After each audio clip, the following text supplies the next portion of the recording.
which leaves LeBlanc up. Gnar this time. Okay.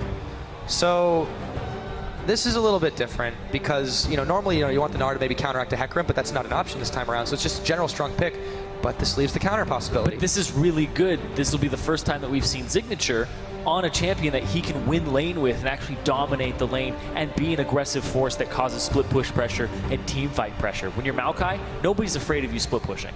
Yeah, so mixing up a little bit this time. At the very least, they've got to do that.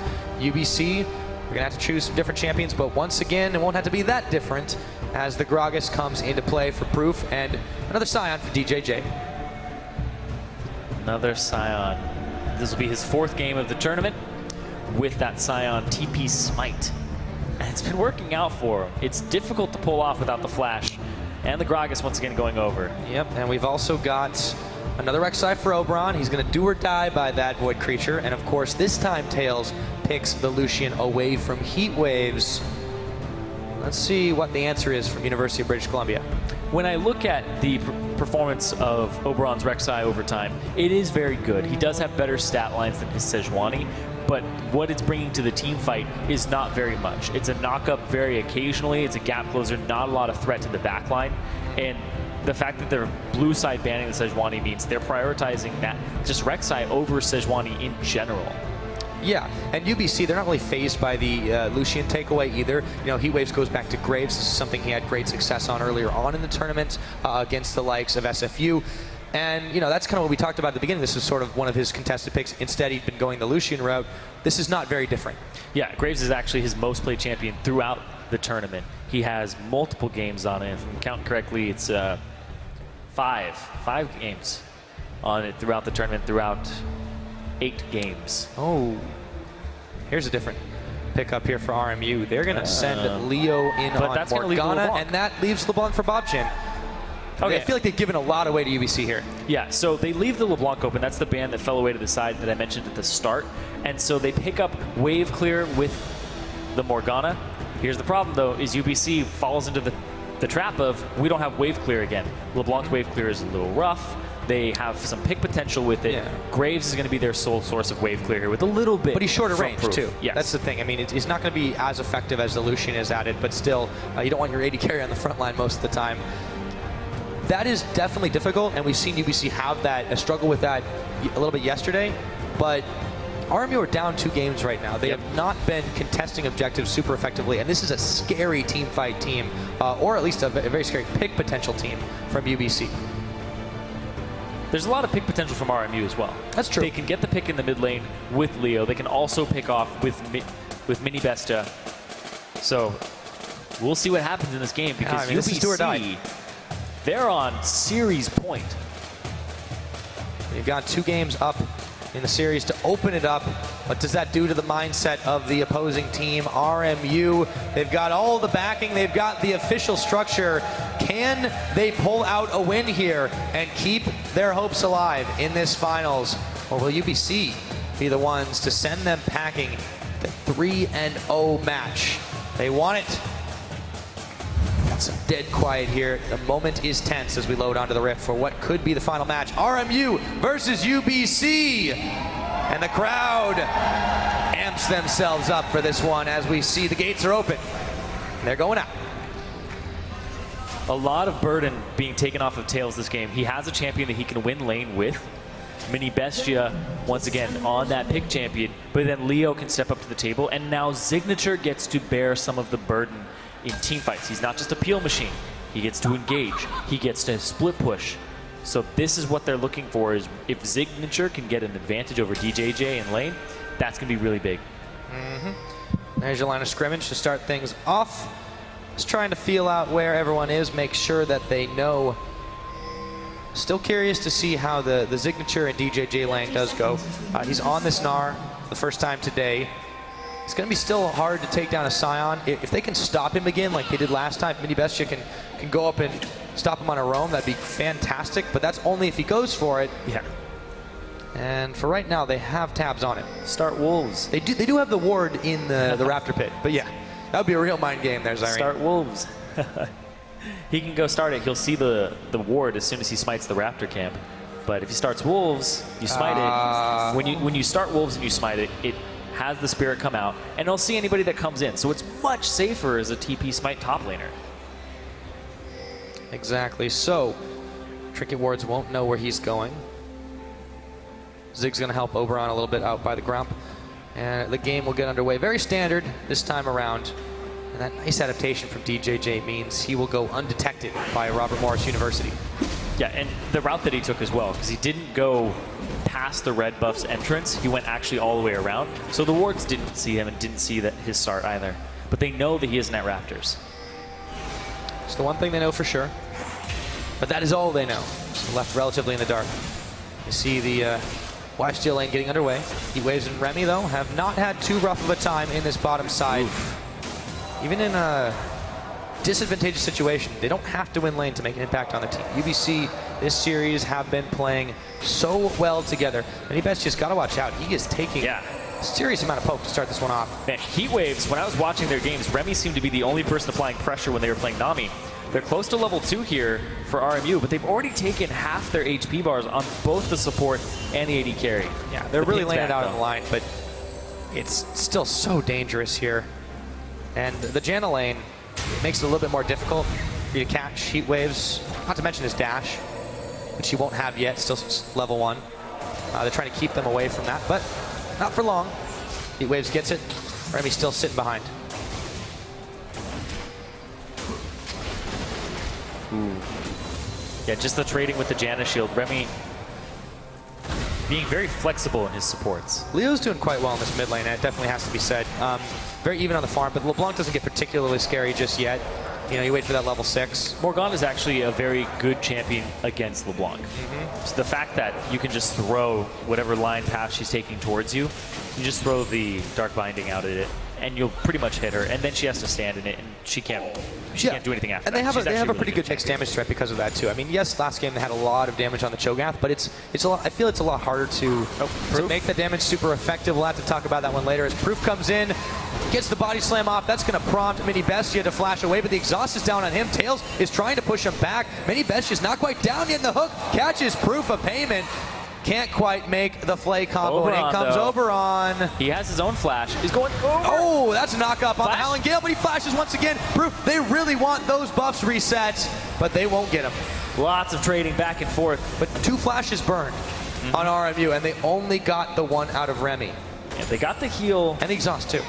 Sure, they both got the heal out of Heatwave, so they do trade net summoners, but 2 flashes down. Yeah. Overall, RMU walk away with 1 more summoner. We'll see if they make use of that advantage. Early Dragon plays haven't been their forte this series. Zig trading out once again with DJJ, a little battered and bruised. But now Heatwaves and Remy are the ones who are able to push the wave up. His Tails is -1 thresh right now. There's right there. There's exactly why Morgana is good against LeBlanc. Yep. Also the fact that she basically gives herself extra HP with the shield, effective HP, and you can't get rooted when you throw it on yourself. So really trying to play out the lane dominance. I mean, they should have, in theory, advantages in just about every lane. Signature on this champion he can carry with in the Gnar, in theory, but we'll have to see if that works quite as well in practice. So waves have been expired for UBC over by the Dragon side, but RMU are not hasty to try and take this one. There's still 1 ward being pinged out in the brush. Pretty sure RMU are going to be hounding this Dragon. They have to. All this game. They absolutely have to. That has been the gateway to UBC victories. They keep falling to UBC's hands. It's actually quite incredible to watch. The fact that they've only given up 1 Dragon the entire series so far. Yeah, to the 10 that they've been able to secure. See if RMU is able to adapt this game. Their composition definitely says yes, but they have to make it count. They've built for lane dominance. Let's see them dominate lanes. Hasn't happened yet.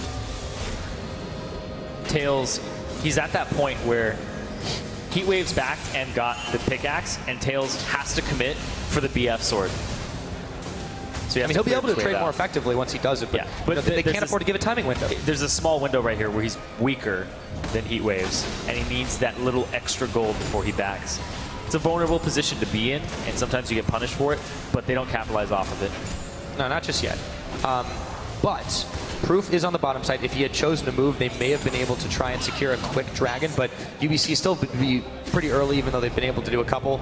And there are wards around the area, so RMU would know this is happening. They have a teleport available. DJJ, speaking of teleports, taking some damage. Zig actually gets caught up, but Oberon is there. The tables have turned, and the Narbar is about to fill out. Smite's down on him. This is going to be first blood. Who's it going to? It looks like it's going to be Zig. And he wants that top lane Gnar. He wants to get off the ground. Zig has been a carry for them all throughout the season. But look at this reaction right now. UBC immediately saying, okay, there is a number advantage on the bottom side. We know Oberon has not got level 6 just yet. We know we can take this dragon. And they get a catch on Bobchin, but will they do anything else to follow up? The dragon going low. It's taken away, but they may pay for it with some deaths. Remy is stunned up. He's got the shield, but it won't be enough. Zig takes him down. Still, UBC continue their trend of dragon dominance. Leo's flash ultimate there, beautiful. The binding beforehand, he got pretty much everybody's flash who had it up there because they had to flash out of necessity. Oberon, though. Oh, he wanders in. Oh, can't stop the back. I don't think he expected Gragas to be in that brush. Yeah. It's a thin brush, and then that's a big man. How does he hide there? It's a clown car bush. It works out somehow. League physics. League physics are pretty awesome. They're my favorite kind of physics, Irene. I like how things just disappear in transit sometimes too. I canceled my arrow flying at your face. Yeah, I wonder where all those arrows go. All right, anyway. Somewhere around. Back to this one. Tails trying to freeze this one out just a little bit, forcing Heat Waves to push forward. And to touch back on the previous point, because he couldn't stay for the BF sword, because it's just too big of a window, he had too big of a gold gap between pickaxe and BF sword. He got pickaxe, some potions, swapped out his trinket, and got himself a dagger. He's got a level advantage too over Heat Waves. Not quite hit the collateral damage spike yet. He's trying to extend that out as long as possible. Tails is, rather. Who does have his calling available now. So, 2 kills up to none is a scoreline. It's a decent little gold advantage, about 1,000 and some change for RMU. But once again, they've given up this dragon. UBC, this seems to be their path to victory, and so far they're still following it. Signature gets to shove the top wave. Looks like he's going for, I would assume, a Frozen Mallet, first item on the Snar, to continue to bully the flashless Scion. This is Signature's lane at this point, just due to the matchup, due to the pick, and the fact that he has 2 kills to his name already 9 minutes in the game. Signature is ready to put the game on his back and relieve some of the pressure that Tails has been feeling all series long. And they've needed this too, because Signature, he's a really good player. He was a sub for Dignitas for the longest time. He played on a lot of different challenger teams. And the fact that he's back, he's in RMU's program, scouted by them, picked up, means they see a lot in him. And when he's on a carry champion like this, he can deliver. Yeah, you've seen them have to come to that decision after 2 games that I think pretty much everyone could say it was an underperforming moment for RMU. We'll see if that changes this time around. They still hold the lead, but they need to have the lane dominance to be effective with this composition. You can see Proof and Remy just kind of scaring Oberon and Mini Bestia for just a moment just by placing the ward over around the side. You can see how jumpy this squad is, even though they maintain a lead. Zig is going in on DJJ, but he cannot get the stomp down. Still trying to punish, best he can. Early Avarice Blade for Tails, assuming that Heat Waves might go for one himself, because he's been doing that fairly often just to try to scale into the late game. I wouldn't be surprised if he picks one up, but he's just going to go for consumables, boots, and that looks like it. Is it indeed for now? Mini Bestia throws out the line, but Proof had already taken care of the Gromp.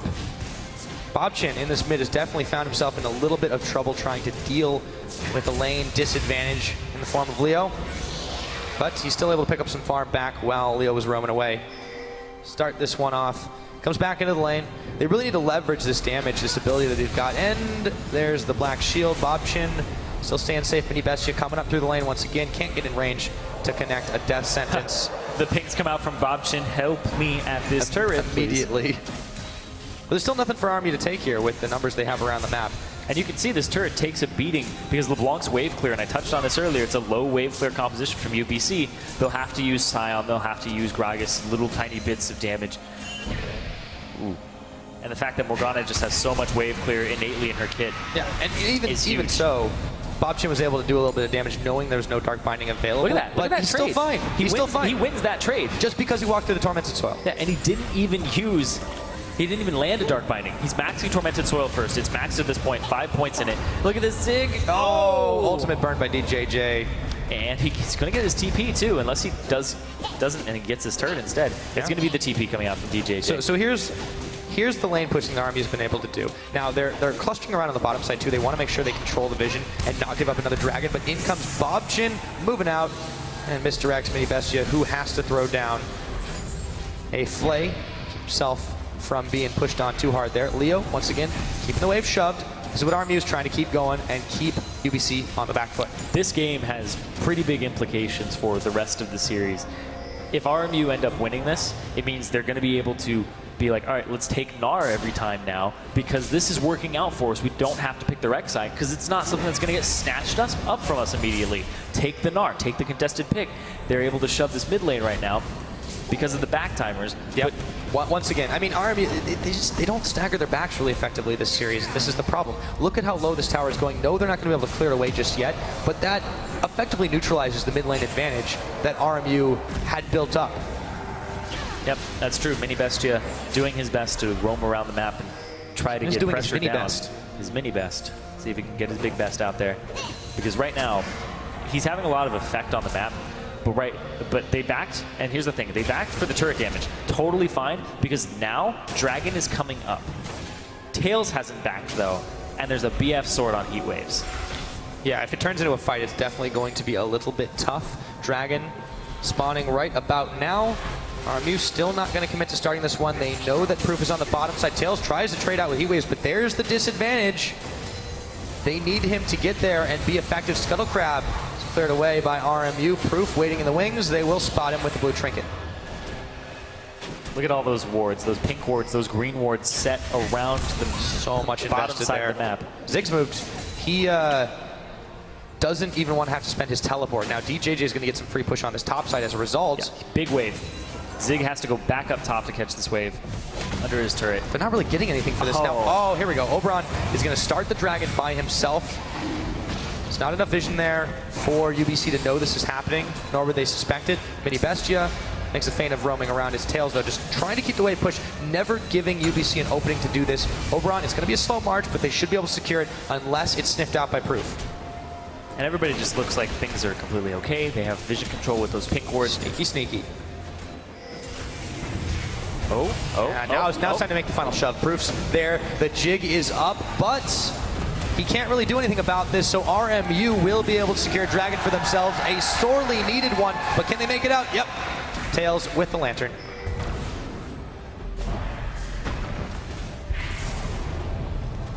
All of these lane matchups, now that I think about it, are pretty good for RMU.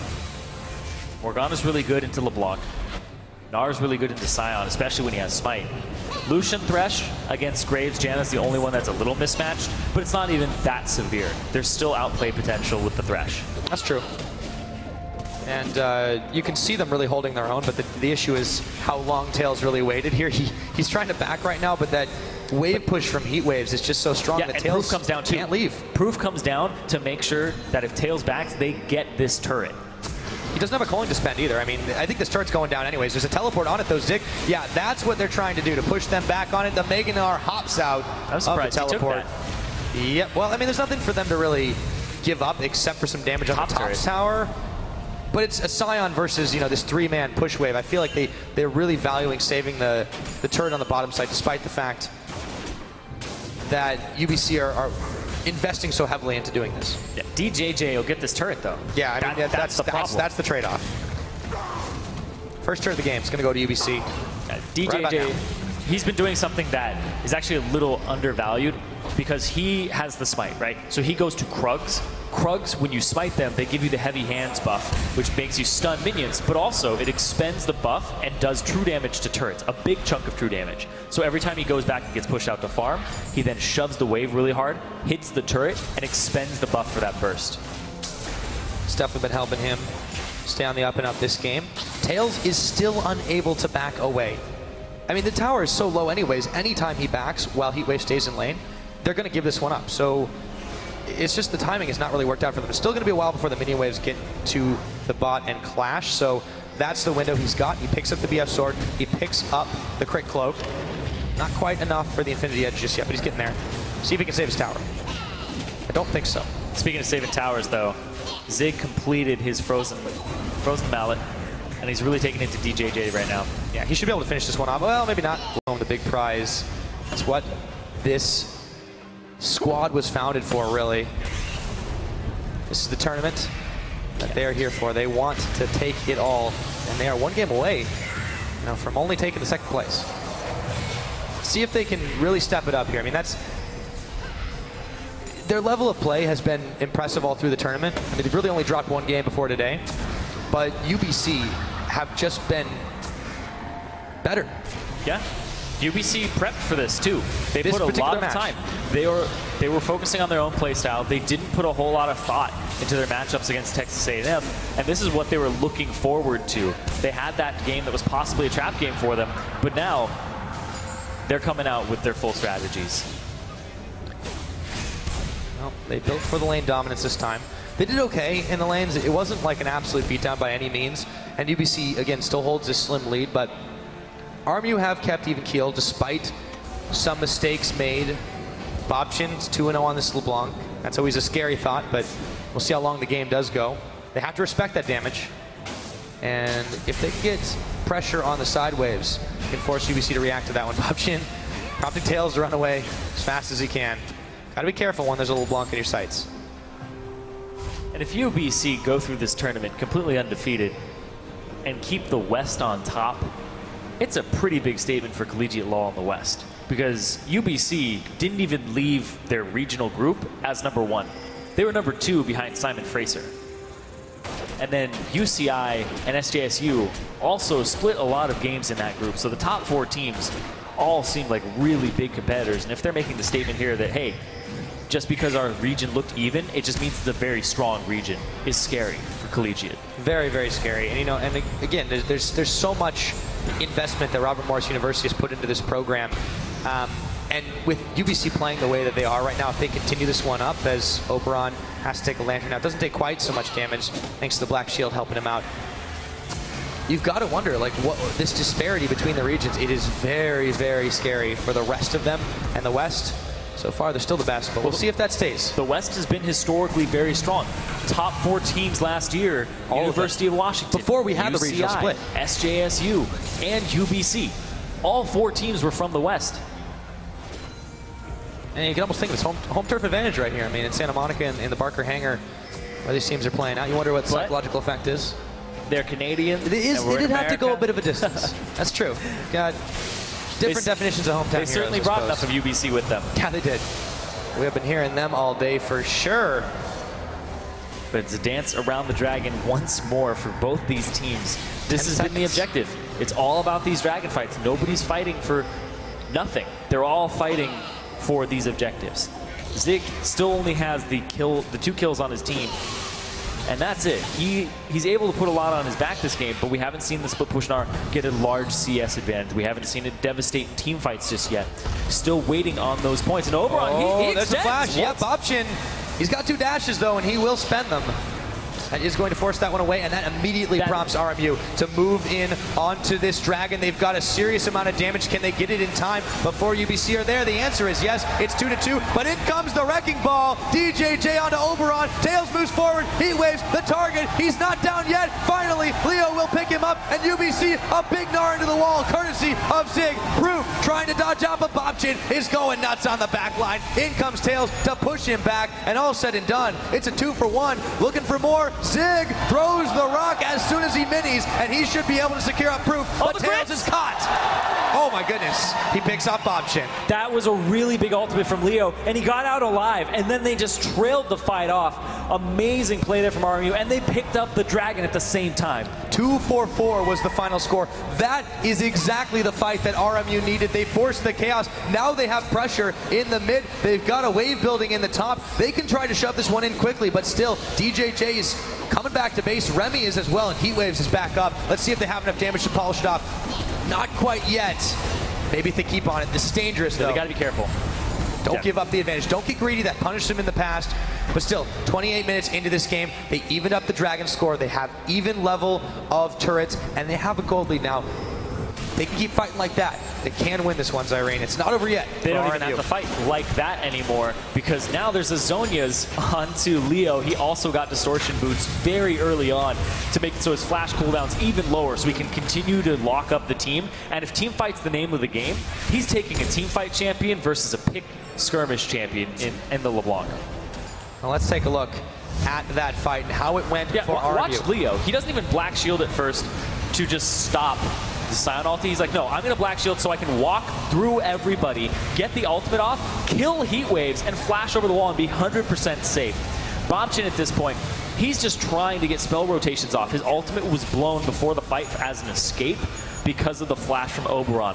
It seemed like a really small window to try and abuse. Tails goes into a Fog of War push and locked up, but the crit here, static Shiv crit. Yeah, I mean, it was definitely a big oversight as we see another big Howling Gale come forward to stop RMU's push. But that crit really turned it around and made it a 1-for-1 at the end. And, you know, that was a pretty big amount of difference. But the rest of this team, I mean, Tails, again, the pressure's off him, as you said. They're not looking to the ADC to carry. They're letting Leo do a serious amount of damage. They're letting Zig utilize his Mega Gnar. It was a crucial part of that last fight. 3 members against the wall, and it changed just about everything. Bobchin has been going for, you know, just picking off people left and right, trying to do what he can. Yes, he's 4-1, but they've crucially identified that if they can push him out of the fight and force him off his spell rotations, in that brief window, they can pick off everyone else. And that's exactly what RMU did. Yeah, it's such a small window, too. I was looking at it and thinking, why would you blow a flash for a LeBlanc ultimate? Because even if you watch that cooldown right now, it's just, you can see it ticking down so quickly. But they abused that window by starting the Dragon immediately after they blew that ultimate. Yes, indeed. And now some extra gold in their pockets. They've leveled up their items a bit too. You mentioned the Zhonya's Hourglass becoming a scary threat. Leo has really not been in any danger this game. They've been focusing a lot on Tails. They've been focusing on Mini Bestia. They've been able to pick him off quite a number of times, but still, they set up these plays very effectively. And UBC, you know, this is the biggest challenge game they've had 30 minutes in. They didn't get a huge lead off the laning phase. None at all. To snowball slowly but surely, and their team comp is not as suited to team fighting. You take the Orianna out of the picture and replace it with the LeBlanc, this is what you'll get. Well, for all we were saying about how UBC is playing completely different than what we're used to seeing, it is still been win lane, win game, because they draw out the laning phase continuously and then continue to win it. Now that RMU's taken that away, the game looks so far much more even. And a slight lead, of course, over Robert Morris right now. We'll see how that keeps up. It has been kind of swinging just a little bit left and right, but it's been RMU making a couple mistakes that have cost them, and they haven't made those in the last few minutes. And I do want to keep an eye on what Bobchin does this game, because when I talked to UBC, they were telling me sometimes their team comps are, we have 4 team fighters, and then Bobchin just plays whatever he wants. And he'll play the Zed in a composition that has Sejuani and or things. the Katarina. Yeah, where it doesn't make a whole lot of sense, but he plays it in solo queue. He's a great mechanical player, and they put him on Assassin that he can perform on, but that's what his pool is primarily. When they ban the Orianna away and they take away his greatest team fighter, this is what it looks like. He's trying to look for skirmishes. That's a lot of damage already. Now you see Bobchin diving in onto Tails, but he just can't get quite enough damage on him. DJJ pushing unopposed in the top side, but that really hasn't yielded any results since they were able to pick the first tower. It's less than a minute away on the Dragon. Again, RMU are trying their hardest to control the vision around the pit. They've missed 1 ward so far. They'll have enough time to clear out the waves in the side before coming back to this one, but they can't give up a kill to Bobchin here, who backs away as he realizes he's run straight into 3 members of RMU.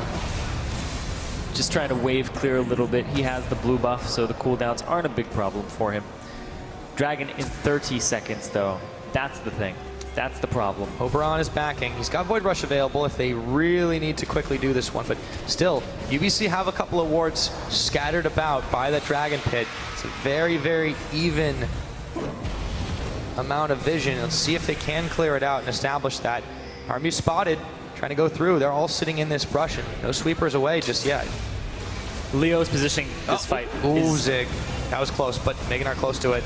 UBC's got to back off. They need to not take the fight while the Mega Gnar's on. And this is an opening for RMU to try and rush this one down. They have a serious amount of damage with Tails, but UBC knows this. There's still a few moments left on the Gnar bar. You have to go for the steal. They've got the double smite available. They go in for it. This is close. It goes down. That's for Oberon. Let's see if they can take this one. Mini Bestia is the target. Proof, however, being chunked down. Oberon taking some serious damage as well. Proof caught on the line. Bobchin should be able to take down Mini Bestia. He does. And Zig, Oberon scattering to the winds. Tails trying to stay safe in this one. If they only lose one, it's not too bad for them. But Heatwaves picks up Oberon. 2 for none so far. They've got no tower to back to as Tails, exhausted, tries to flash away, but Bobchin picks him up anyways. 3-4-0, and they'll take Leo as well. The shutdown and a double kill for Bobchin. Very desperate play there from RMU. Starting the Dragon when you're going to have Mini Gnar, there's not a lot of fight potential there, and Leo only got his ultimate on one person. Disengaged from Remy, and also Proof of Payment. Like, this is a team comp that can run you down, and they can't get through DJJ yet. Last Whisper wasn't completed. He's got armor, he's got Ninja Tabi, he's got Frozen Heart, and he's got Challenging Smite. Tails can not do anything to DJJ, and it takes forever for him to go down, even being the primary target in that. And you can see they're healthy enough after the fight to even do a Baron.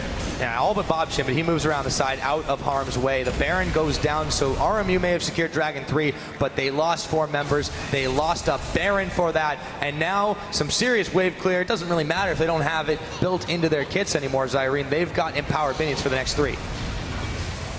And Thornmail for DJJ coming out. He's just trying to get to Tails, be a juggernaut in front of him, soak all of his damage, challenging smite him, and make sure that he is still alive. And Tails is practically killing himself at that point by damaging him. Look at this amount of vision that UBC has scattered throughout the RMU jungle. They've still got teleport available. DJJ just uses ult to come in the last time. They can set up some wicked flanks if they want to. With the Baron buff, though, they may not need to. They're going to look to try and push turrets down, take control of the jungle, take control of rotational positions, choke points, try to fight in them, or push down the wave, see and test the Morgana wave clear against the Baron buff, and if it holds up, then you go back to your old strategy. Might as well. So the gold is swung this time in UBC's favor by quite a bit. The tune of 3,000. Bobchin spotted out by the blue trinket. Might have saved a life right there, but he dashes in all the same, looking for Zig, who's only halfway in his Gnar bar. That's a lot of damage as Tails pops out his calling to try and push Bobchin back. It is successful, but he doesn't get that much damage out on him. Meanwhile, split. As a split damage, that's 1-3-1. Give yourself more DJJ in the bottom, Proof in the top. Now they're sending a force up to the top. This is going to prompt a reaction from RMU, but can they push this back, Zyrene? I don't know. It's a big wave. And it's powered as well. Leo throws down the Tormented Soil, but that tower is just melting, and UBC are able to snag it. Meanwhile, Zig has to deal with DJJ on the bottom side. UBC, once again, they're starving out RMU, just clearing through the jungle and not giving them an inch. And DJJ just letting this minion shoot the turret from out of range. It now has 2 cannon minions ready to go. Oh, that was chasing the binding. Just out of range. And now that the top turret's down, they take all their vision, they move their champions between mid and bottom and try to get some leverage there. Who shows first? Who shows first? No, you show first. This is a game of chicken. I think Bobchin. So you show first. Oh, second time. Jukes. There's nobody in there, Leo. There's nobody in there. His mind games are getting ridiculous. He's got Ober in there. He's going to throw another, yeah. Up, and nobody. Okay. He's done. Meanwhile, back at the bottom, Zig trying to clear away the waves once again from DJJ. Tails forced to use his calling. Bobchin comes in. Yeah. Doesn't connect the chains. You got to be scared of the 7-1 and 2 LeBlanc. Bobchin has been putting this series on his back. Whether it's Orianna, whether it's an assassin of LeBlanc, he really just cleans up these fights and has his tank wall take care of. That's the big thing that I've been noticing is UBC does a really good job of dividing their damage threats onto the mid tanks, like the jungler, taking out the jungler first, and then the primary tank, the really tanky top laner, being like, okay, we'll take Signature out afterwards. That's fine. Just get one person off the field and allocate our damage there. And then they have their tanks soak up as much damage as possible. DJJ walks into Tails and just zones him off, so he's not hitting Bobchin. He's not hitting heat waves. And he's taking damage from the Thorn Veil. Exactly. Yeah, just let him soften up. I mean, that is a big brick wall that DJJ is piloting right about now. So it's going to be so difficult for RMU to push through. Heatwave's been very safe this game. He's just pumping out consistent damage. That's all they need him to do. Bobchin has been able to get into the backline and pick people off. And once that happens, the fight is effectively over. 45 seconds on this next Dragon. If UBC get another one, that's any risky advantage that RMU have been able to get is effectively neutralized. Bobchin's in that brush. There's the Prey Seeker. Siding him out, he looks for Oberon, backs away.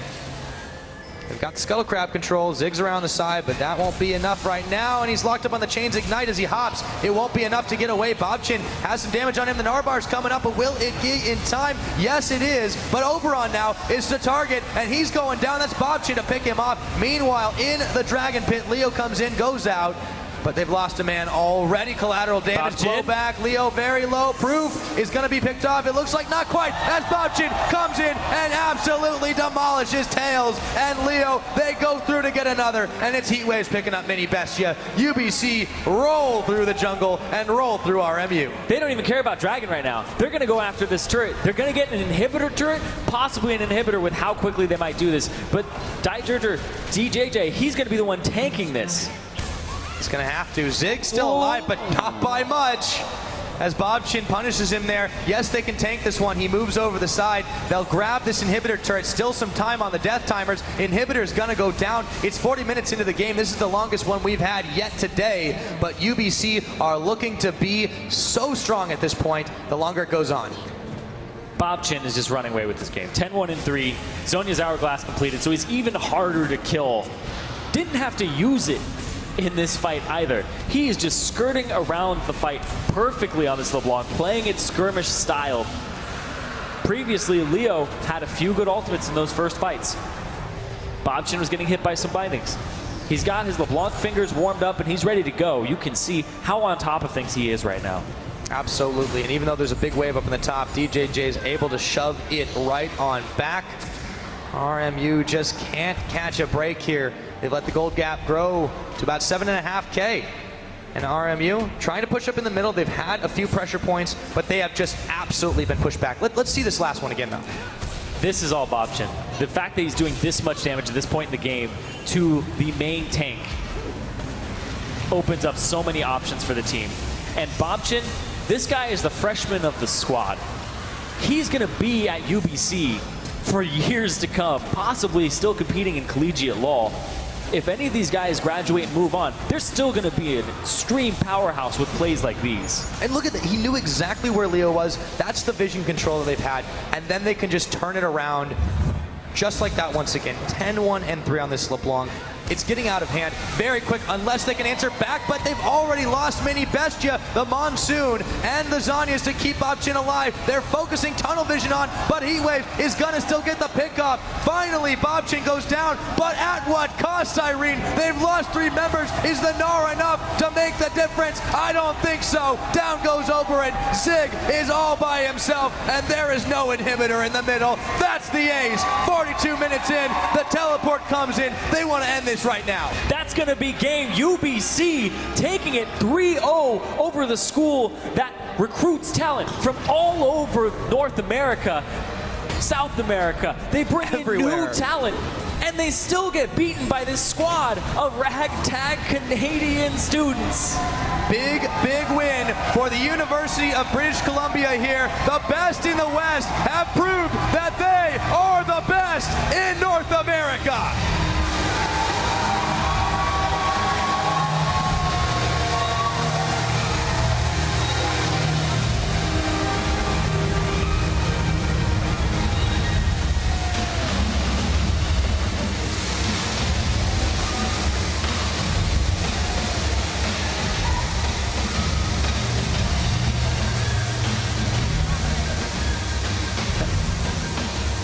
Their manager, Carmen, jumping onto stage to help them. She graduated from UBC 2 years ago, and she still manages the team, cares about these players, wakes them up, calls them for scrims, and gets their butts out of bed to It compete, paid off, didn't and it's all been worth it.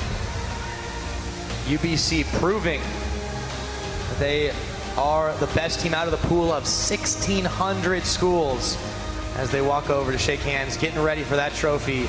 And what a victory it is. The West still on top.